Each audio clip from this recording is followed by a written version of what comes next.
আজকে সকলকে আমি নমস্কার জানি না কথা বলতে পারবো যেটুকু দেখলাম। আমরা যে ভিডিওটা দেখলাম এটা দেখলাম কি বললেন ওখানে যে বিবেকানন্দের যে আমরা যে মায়েরা এখন আছি সেই মায়েরা কি বিবেকানন্দের যিনি মা ছিলেন সেই পথ অবলম্বন করে কি চলি? কখনোই না। তার একটা মায়ের চিন্তাধারা থাকবে আমার বাচ্চা স্বতঃস্ফূর্তভাবে মানুষ করবো, তাকে শুধু পড়াশোনার জন্য টাকা ইনকামের জন্য নয়, আমরা সে স্বতঃস্ফূর্ত খেলাধুলা করে তার মনে স্বতঃস্ফূর্ত জাগানোর জন্য, কিন্তু আমরা কখনোই সেটা পারি না।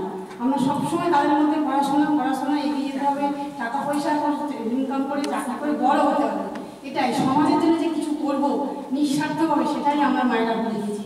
শুধু নিজেদের কথা ভাবি, নিজেরা এই আজকে টিভি কিনবো, ছেলে ইনকাম করলে কাল ফ্রিজ করবো, কালকে বিদেশে বেড়াতে যাবো, নতুন ফ্ল্যাট কিনবো, এইভাবেই এগোচ্ছে।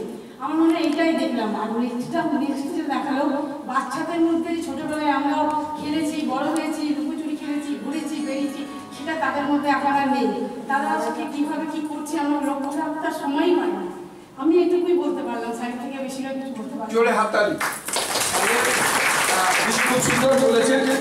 আমরা এইগুলো দেখে এখান থেকেই আমরা চেষ্টা করবো এমন একটা প্ল্যানিং করতে।